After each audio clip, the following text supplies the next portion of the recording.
Hey everybody, Kyan here, and today is yet another Tekdiff redo, another Tekdiff remaster. I know, right? Aren't you guys happy about that? Especially those of you who actually go back and listen to the archive of the material to get to hear the material you've probably just heard again recently. Again, only sounding a little bit better, I guess. But actually, there is another reason for this, and it ties into some future events coming up here.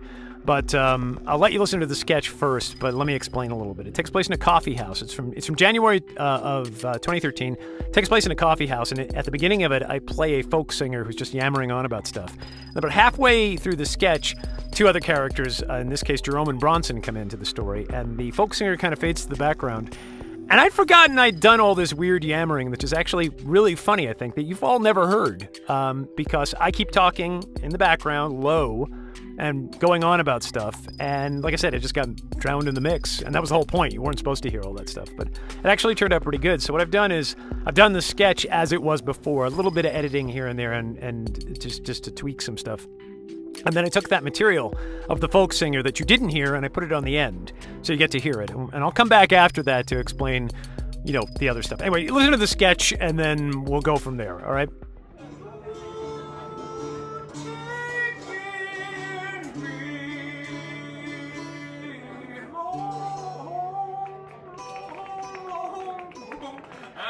Sorry about that. Thank you. Thank you so much. I'd like to thank everybody for coming out tonight. Everybody's favorite neighborhood coffee shop. Grounds for dismissal. Thanks so much, guys, for letting me play here tonight.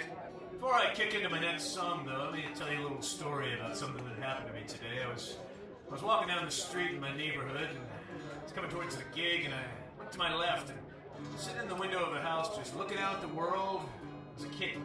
Cutest kitten you've ever seen in your life. Just looking out with those big kitten eyes of his, just darting left and right, looking at birds flying by and cars roaring down the street, just being a kitten. And I thought to myself, you know, to that kitten, everything in the world is brand new. Nothing to worry about, nothing to harm it through that window, and here's a new creature, a new fluffy, cute being just looking out at the world. Seeing the world as a new place, no malice. I mean, one day that I'm gonna want to get out there and tear all those squirrels and birds it was looking at into bloody chunks of feathers and fur. But for now, it was all just innocent and sweet and all new. And I thought, man, that makes the world a good place for now. As long as there's kittens left, well, the world is just gonna turn out fine.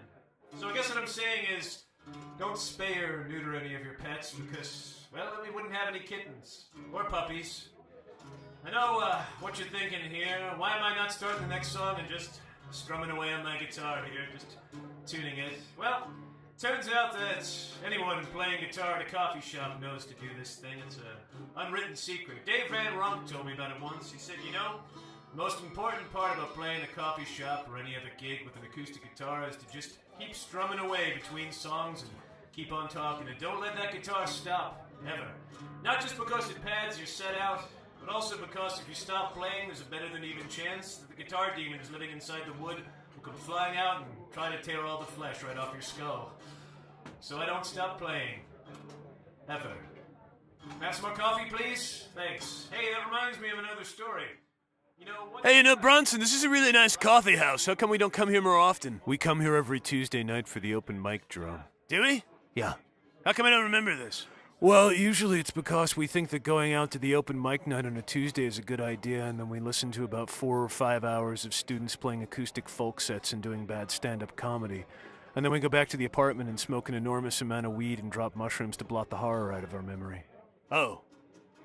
Does that work? Yeah, pretty much every time. Ah, sweet! That keeps things fresh. Wait a minute, why do you remember? I've got that and all the other important information I need tattooed all over my body like in the movie Memento, see? Oh, dude, that is badass! How come I never noticed that before? Well, when was the last time you saw me naked? Last time we had sex? I don't remember ever having sex with you. Well, you got the date tattooed on your bicep right there. Do I? Oh yeah, look at that. So was the sex any good? I don't know. According to the date here, it was the same night as an open mic. So what other cool information do you have tattooed on yourself? I'm not sure. Let's look. Let's see. Drug dealer, license plate number, fact number 6, the Phone number to the local pizza place, although that guy may have killed my wife, I'm not sure. What's on my back? Oh, let's see. It looks like there's a map to a buried fortune somewhere in the sands of California. A reminder that the Fugazi show in '89 was the best concert you'd ever seen. Fact number 8.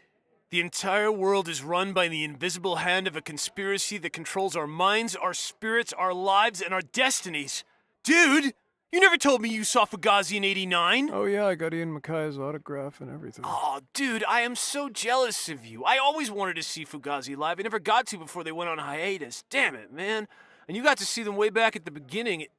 Wait a minute, weren't you born in 1987? Yeah, but I never said getting into the show was easy. Excuse me, boys, but I couldn't help but overhear the conversation that you two were having about these tattoos here. I was wondering if I could ask you a few questions. Sure, but just a quick heads up, we really don't remember what the sex was like. That's not the one I'm interested in. Not even a little? No. All right, I'm a little curious, but what I'm really more interested is in this conspiracy tattoo. I wonder where you picked that up, Mr. Davison, Mr. Troyner. Dude, he knows our last names. Aw, when a mysterious guy in a suit knows your last name, it's never good, is it? Yeah, now cover your drink. He might roofie us. I am not going to roofie your coffee, for God's sakes. What do you think I am? Well... I might Mickey you. What's the difference? Well, it's completely different. Roofies are creepy. They suggest you're going to wake up in a bathtub full of ice missing a kidney or with a Precious Moments figurine shoved up your ass. But Mickeys, they're glamorous.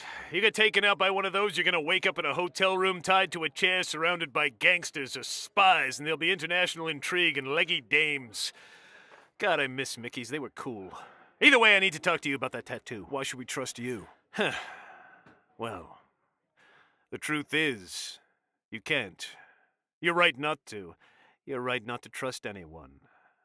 But I can tell you something about yourselves. You know something. What you know you can't explain, but you feel it. You've felt it your entire life. That there's something wrong with the world. You don't know what it is, but it's there, like a splinter in your mind, driving you mad. It is this feeling that has brought you to me. Whoa. Bronson. Yeah? This is just like that movie with Keanu Reeves. Parenthood? No, the one where everything was green and the world was all crazy. The Day the Earth Stood Still? No, dude, the Keanu Reeves movie where they had all the guns and the kung fu and stuff and you couldn't tell what was real and what wasn't. Point Break? No, the guys in the suits with the sunglasses and all the computers and stuff. River's Edge? No, that was the one with the body of the dead kid. I thought that was Stand By Me. Keanu Reeves wasn't in Stand By Me. Sure he was. He was the kid who played Wesley Crusher in Lost Boys. No, you're thinking of Corey Haim. No, you're thinking of Kiefer Sutherland. He was in Lost Boys. And he was in Stand By Me. No, I'm thinking about the Keanu Reeves movie with the creepy agent guys. No, that was Dark City. That had Kiefer Sutherland in it. No, Keanu Reeves takes the pill and he goes crazy and he wakes up in the tank. No, that's Altered States with William Hurt. He was in Dark City. Look, it's the movie with Keanu Reeves in it where he gets like his mouth covered up and it disappears and the shrimp crawls into his belly button and he takes the pill and he wakes up covered with slime and they can't tell what's the real world and not the real world and they're dodging bullets and it's all in slow motion and it turns out he's the Messiah. I don't know. That sounds an awful lot like Point Break to me. Yeah, I gotta agree with him. Never mind. I'll look it up on IMDb later. The point is, who are you anyway? Me? Oh, I'm nobody special. I'm just a concerned citizen. I'm just looking out for what's in your best interests. And mine. And this whole society. America. The entire human race. I'm a man on a front line and I'm fighting a war. I'm a man who bites the invisible hand that's closing in around our throat. You want to know who I am? Well, I'll tell you, Dusty Springfield, because my name is Chad Blasterman, and I've got 5 seconds to... Oh, Bill and Ted's Excellent Adventure. He was kind of like the Messiah in that, wasn't he? Kinda. He's back and ready to rock our freedom and roll our liberty. He's unstoppable. He's unthinkable. He's unconscionable. He is Chad Blasterman, action agent. And with his faithful companions who have about as much common sense as they have fear, they are Chad Blasterman and the Action Battalion. Stay tuned to this Tekdiff channel for the amazing adventures of Chad Blasterman and the Action Battalion.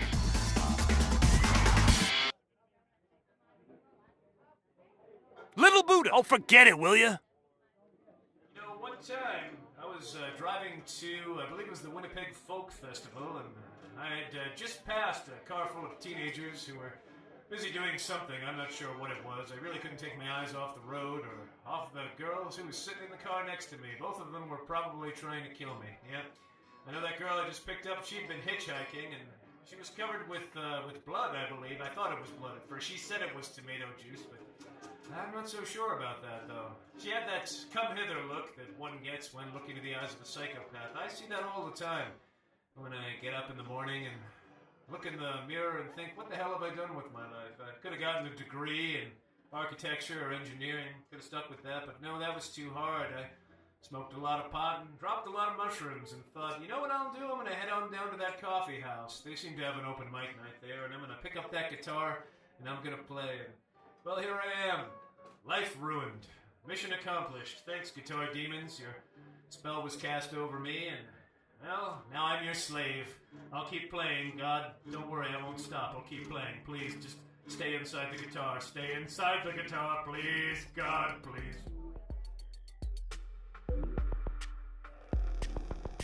So I know what you're thinking. You're thinking, hey, Kyan, that joke was from 5.5 years ago, and your material hasn't changed much, has it? Always about the conspiracies. Always about the Chad Blasterman type stuff. No, it hasn't.